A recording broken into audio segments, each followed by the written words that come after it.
And this show is about learning the game and playing it better. So today we got 10 AI tools that we want to go over with y'all to either allow you to jump into the mix, because these things, they're going to have a big impact on us whether we participate or not.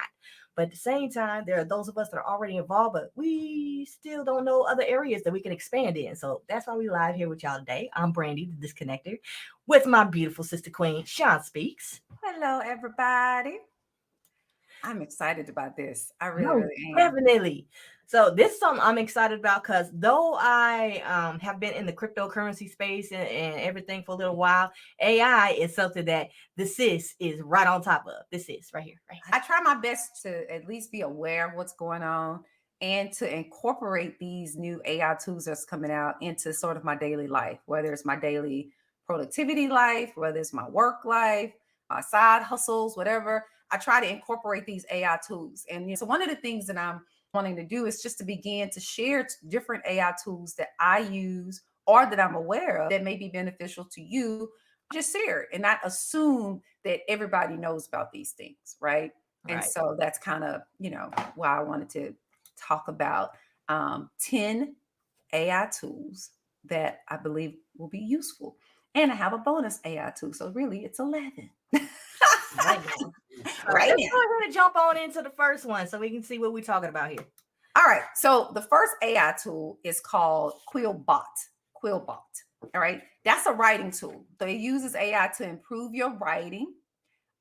It can suggest changes based upon whether you want something to be formal, whether you want something to be simple, whether you want to use kind of creative writing. It also has a plagiarism checker. And so it is extremely good. And I'm not gonna lie, a lot of times when I do write something, I will take it through Quillbot. I'll run it through there just to kind of get some ideas, because sometimes it will interpret something that I wrote and it may not be what I meant. And then it'll catch me to go back and say, okay, I need to rewrite that. So Quillbot is a very good AI tool if you're a writer, but even if you're not a writer, if you work and you got to use the computer, you got to send an email, etc., a long email, you might want to use Quillbot. So that's a really good tool. They got a free version, but they also got a paid version. And that's Okay. not all of them though. A lot of them have free, a lot of them have paid. It's just how find a tool that you love and pay for it. If you love the little aspects that it has for the free version, paying for it, one, if you're in business, that's an expense. Exactly. Because Exactly. it's a tool for your business and anything else you might be doing. All right. What's this next one? Next one is learn anything. Okay. You have absolutely no reason now to not know something, because you literally can go on learn anything and it's free. You can type in, hey, I want to learn about quantum physics or quantum mechanics or whatever. And it will literally take you through like steps of learning so that you can build your knowledge in that area. So it doesn't matter what the subject, you can learn anything and it will guide you at a pace that is understandable to you. And you can go back into it, read it again and again and again. So learn anything is a tool. I have used it. It's not something that I use often, but I do use it. And I think it's a very useful tool. And it's free. I mean, this is the amazing part to me, Brandy, about a lot of these tools is the fact that it's free. So it's like everything, all of the knowledge that used to have to really actually pay for. It's amazing how AI is democratizing that and dematerializing that so that it's available and accessible to the masses. That part. But you know what? A lot of people ask, like, why is it free? Okay. And there is a reason why it is free. We all know that nothing's really for free. Free 99 is a figment of our imaginations most of the time. But the reason why it's free, upon doing research, is because these AI systems are still learning. So the more that we put into it, the more that it learns and applies and implements and shifts its perspective on things in order to be better tools for us. Yep. So regardless of whether we participate actively or not, this technology is going to continue to move forward, and it can act as a tool, or you can see it as your worst enemy. Some people don't want to actually participate because they see it as something's going to try and take their job. But regardless of AI and robotics advancing, those things are going to happen. So again, like we've said in previous episodes, that you would actually have to go check out the podcast. But these can again be used as a tool, or you can get left behind. Nobody wants to be left behind, but like the smartphone. I was one of those people when the smartphone first came out, I was like, I don't want a phone that I can only touch the screen. I like my buttons, damn it. now we all got a dang cell phone, and we're all beefing back and forth about Android versus Apple now. So it's gonna change. So you might as well do it Yeah. voluntarily. It's like facing reality. Right? So artificial intelligence is here. It's not going anywhere. You can't really go backwards. Once you have a greater knowledge of something, you can't go backwards. So you might as well face the reality and then utilize it to enhance your life. You want it to enhance your life and make your life easy. Right. Now, this is one of my favorites. I use this pretty much on a daily basis. It's Mem AI. Mem AI. It's like a productivity app. And it's not only just a productivity app. What I love about Mem is that I can take notes, I can make lists. I don't have to worry about organizing my information. Once it's in there and I got a bunch of different notes, it will automatically sort of tag things together.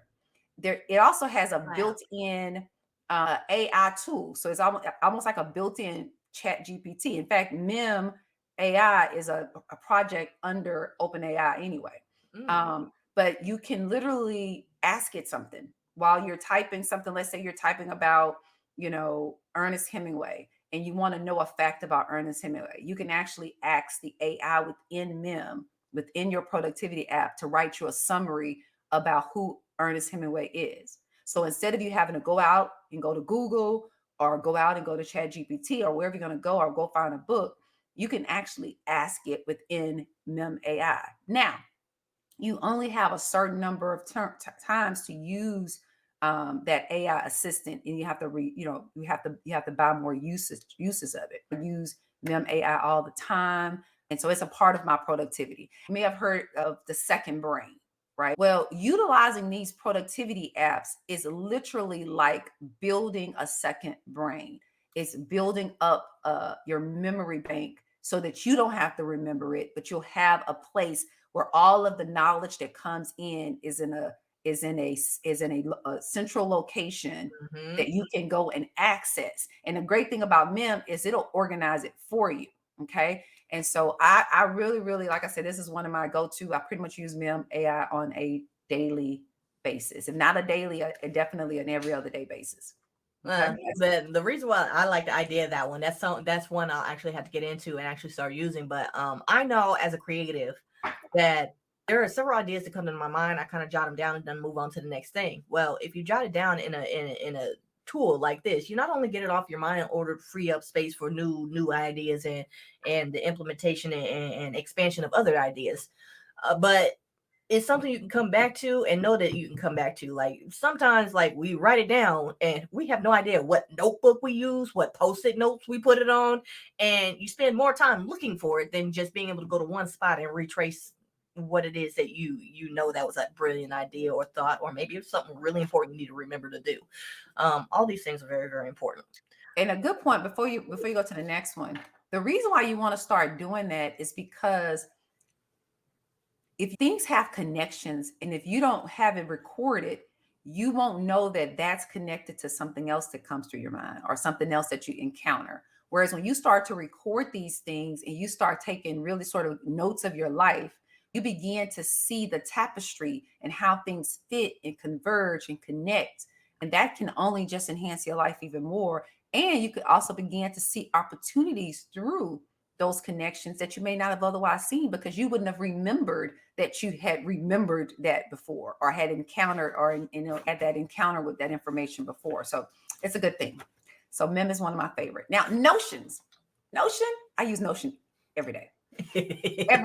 Every day I use Notion. I mean, literally, if somebody sends me something, if I come across information, I literally try to organize my templates within Notions based upon sort of kind of, the building my second brain or the Bible of you, whether or not I'm trying to keep up with, what's going on with the Federal Reserve and interest rates. If I have sort of this, I think interest rates going to do this, I'll have a little section and that'll be about what the Fed's going to do with interest rates. And now information that comes in, put that in underneath that. And the reason why I start doing that is because I think what it does is that sometimes you hear information from all of these different sources, and you want to start to build whose information do you trust the most, right? Mm. And so what this does is it gives me an opportunity to say, okay, I heard this information from Brandy. I heard this information from CNN. Not that I don't really watch news like that, but or I heard this information from Dr. Boyce Watkins, or I heard this information from, some other source. And then I sort of kind of keep all of that in there. Of course, people love to tell you what their predictions are, where they think this is going to go, what this is going to go. And what I find that does is that it helps to build credibility with the information that I'm getting from different sources. Because now I can go back and I can look to see, okay, Dr. Boyce said this a year ago, or I was watching Earn Your Leisure, and the guys on Earn Your Leisure said this about this particular stock. And then I can go back and I can follow this and be like, okay, you know what? Them boys know what they talking about, or Dr. Boyce know what he's talking about, or they introduce me to something that I'm keeping up with. And so it really does aid in credibility with information that comes in.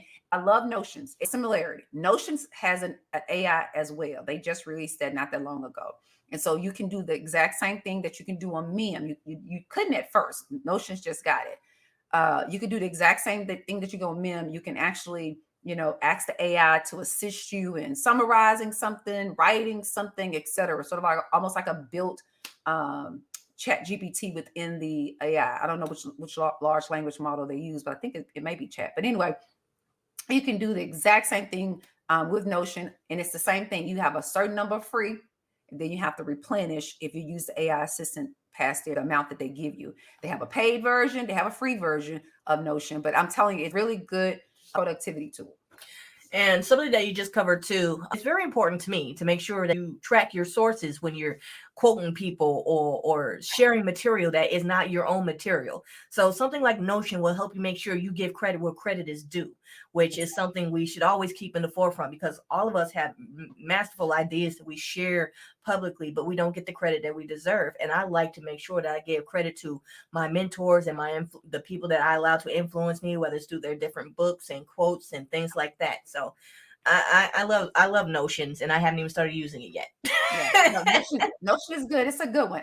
Now let me say this. Before we go to Bard, there's a buttload of productivity apps, right? Yeah. And you have a productivity app. You got most of it. If you have an Apple phone, you got a built-in Apple Notes. I mean, there's tons of productivity apps. It's about really just training yourself on information overload. And so utilizing these productivity apps is a way for us to still be able to maintain, to take in all of this information, but to categorize it and use it and not be overloaded by the information. Because I'm telling you, y'all, we are on information overload, and you need these productivity apps to sort of help you keep organized in your mind. All right. So Bard is Google's version of Chat GPT.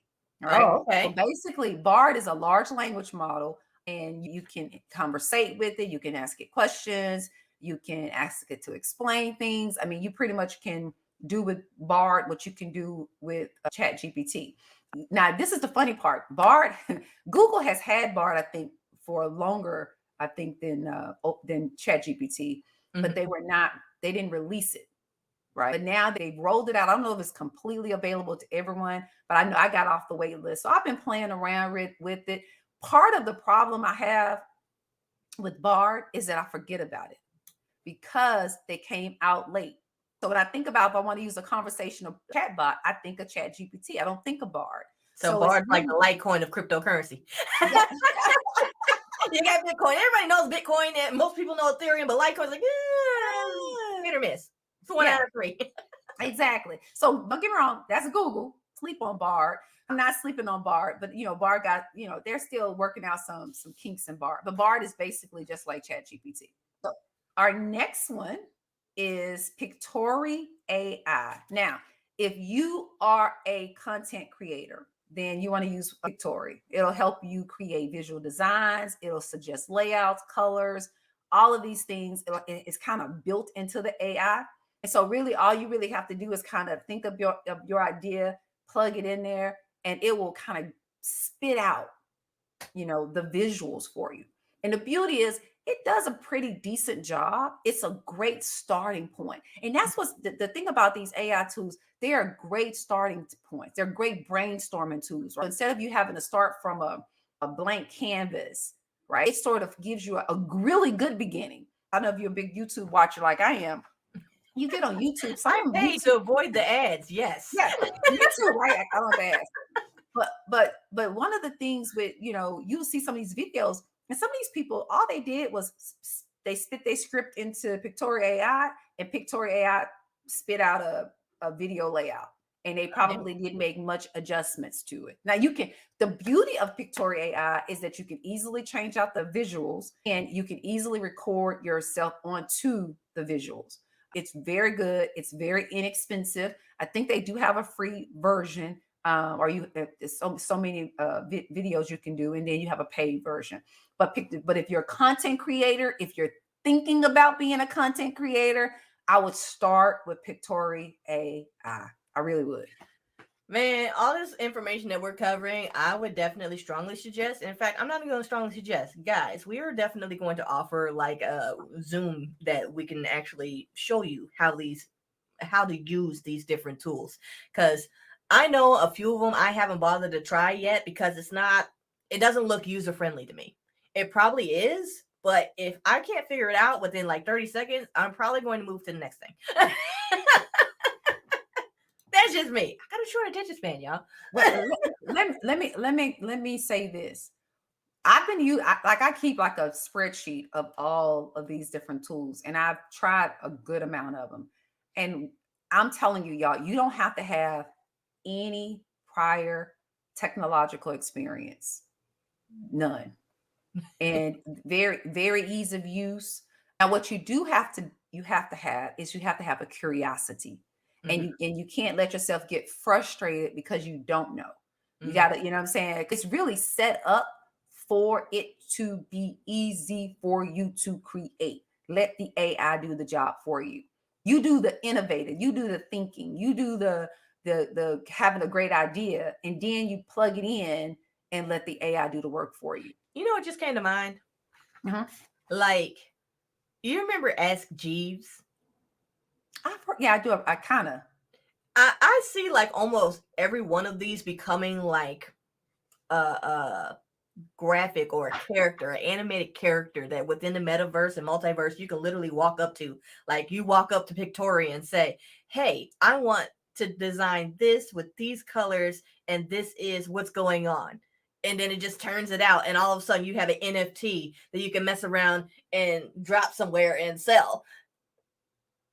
Does that make sense? Like they're like virtual. They're like virtual representations of these things within the metaverse that you can walk up to and ask questions verbatim rather than type it in on an app on the internet.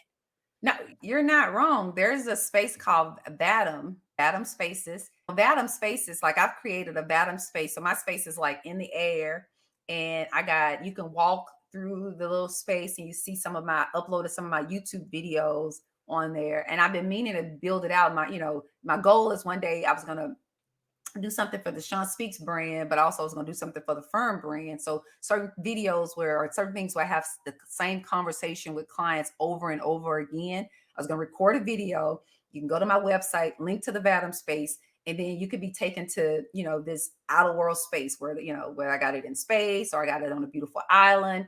And then you could walk around the space and hear, how to prepare for mediation, how to do this, those types of things. So what you're saying, and part of that is within that Vatom space, and this is not on the list, but Brandy, you brought that up, and that's why I'm bringing it up. You can mint an NFT. And within that space, you can actually buy the NFT while you're going through my spaces. Most people don't know about it, right? So what I want to say is that there's an intersection. This is why I'm so passionate about this, and I want to share this information, and I want us to become hungrier for it, because there's a convergence that's getting ready to occur. You got your crypto. You're thinking, oh, that's crypto. You got the metaverse. Oh, that's metaverse. You got your all of these different artificial intelligence tools. Oh, that's this. All those things They're not separate. are going to converge, y'all. They're going to converge, and you're going to be able to augment your entire life. And when I say augment your entire life, I'm meaning you're going to literally be able to, maybe eventually put a pair of glasses on like this. I'm not talking about the bulky VR glasses they have right now, just regular old glasses. And you can hit a button and all of a sudden your whole world is overlaid however you may want to set it up. And That's then you can, craziness. and you have, yeah. So there's a convergence going on. And so I don't want you to look at these things as if they're separate and apart. They're all going to converge. And what I don't want to happen to me, I don't know about you, Brandy, but well, I'm a lot older than you too. But I never kept up with the technological explosion back in the day. And the tech companies were all, I didn't keep up with it. I didn't invest in it. I still remember when somebody had told me to invest in Amazon. Amazon was less than $20 a share.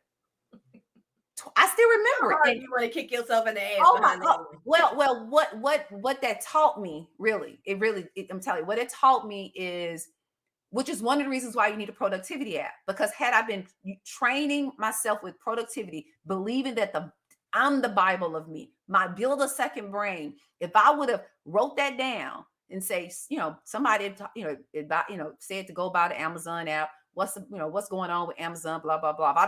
If I would have been intentional that information came to me so that I can do something with it, either then or build on it, then I would have been interested in that information. And then I would have invested based upon that information or did something different. But that information came in my ear. It went right out the other side. Right back out my ear. And let me tell you exactly what I always remember. I can almost verbatim tell you what I said. That's for them over there. That's what a lot of us are saying about cryptocurrency. And this cryptocurrency is already in the works. It's already moving. It's all like a lot of people don't realize the government has already created a digital wallet for each and every one of us. Yep.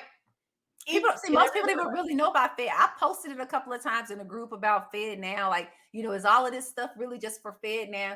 It's another conversation for another time. Today we are going over AI tools that all of us should just play with and see how it can contribute to our lives or not.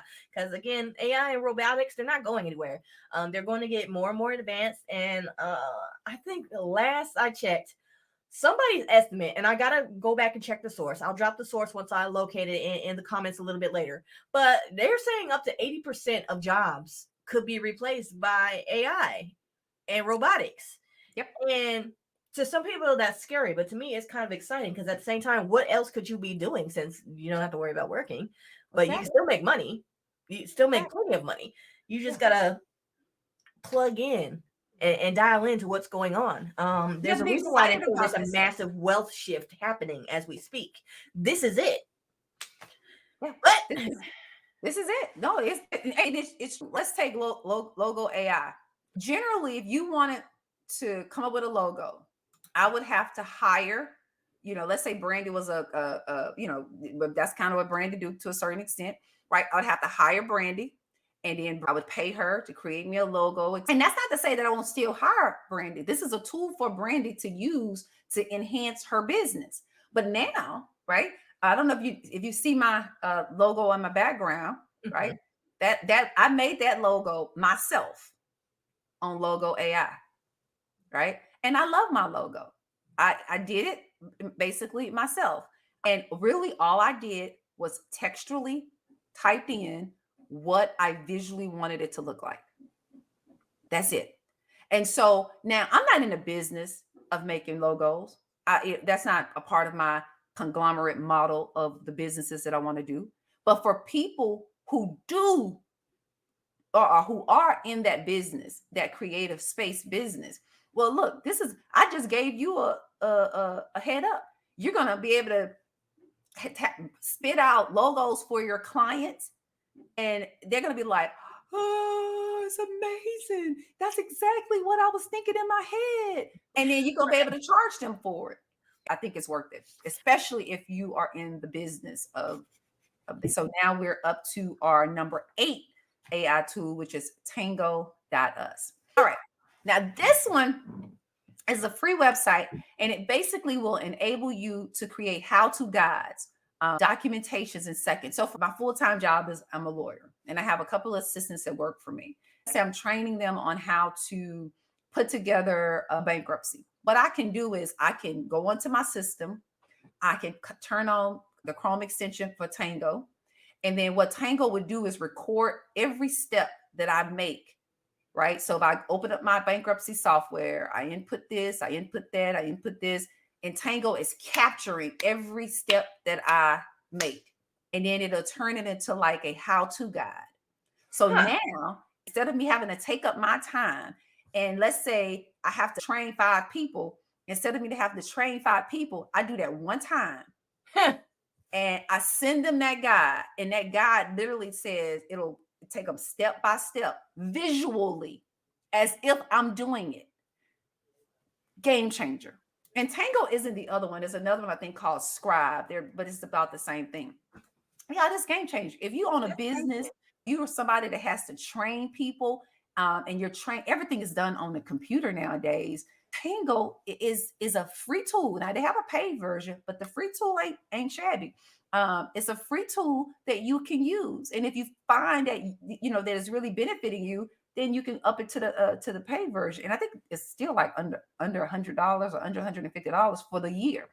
What? But I'm telling you, it's game changer. And this is everybody's favorite.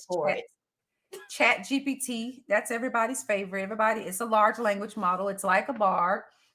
It's developed by OpenAI, and it uses deep learning to generate basically human-like responses to natural language inputs. So basically, you talk to it just like I have a conversation with Brandy. I have a conversation with my Chat GPT. I call it my Chat GPT. It's because it's my assistant. I treat my Chat GPT like my assistant. I engage with my Chat GPT. It's literally having an assistant that has access to so much more information than I could ever have. I used ChatGPT to create about 2 business plans and to help me expand an idea that I had as far as ways that I can bring it to fruition. Because you have an idea and you're like, that sounds awesome, but like, where the hell do I start? ChatGPT. Start there. Absolutely. These things are game changers. And then our number 10 is You. Now, You is a search engine. It uses AI to help discover relevant and personalized content. So it's like your Google, Right. but it's like your Google almost on steroids. My mind flickers just a little bit thinking about that because Google is already extremely powerful as it is. So you talk about Google on steroids, like how'd you keep? Yeah. Stuff's about to get real. It really is. So for instance, you can go onto You, and let's say I want to research James Baldwin, right? So I ask a question about James Baldwin. It'll then pull up information about James Baldwin. I can either scroll going like this, or I can scroll like this. I could also see how other people are asking questions about James Baldwin, right? So I can then go on to Reddit's to see any conversations that are being having about James Baldwin. All of that on that one page, just for me asking about James Baldwin. So it really is about getting all of this information, getting it to you very easily and accessible. It's a good tool. Before we jump off here, if you guys have topics and things that you would like us to cover, just connect with us at connect@oncodeshow.com. Until then, we will see you guys next time, and peace. Yeah, that sound about right. Better keep it on point, cause you never know. No, I ain't lying. Them crazy ones, they'll creep but get slow. They know who they are. Even if you can't do it, act like a pro. You already know. Yeah, adjust to the system, but keep it on code. Solid. I ain't allowed to go against the code. Make a little money good, do it like a pro. Knowledge from the ancestor realm is the goal. Everybody want peace, but the answer inside of the soul. Got us all trapped in the system, the matrix. The more you climb to the top, hey, yeah, invest in in your craft. That's the best way to make it. Addressing the trauma, oppressing your greatness. That's the best way to make it. Addressing the trauma, oppressing your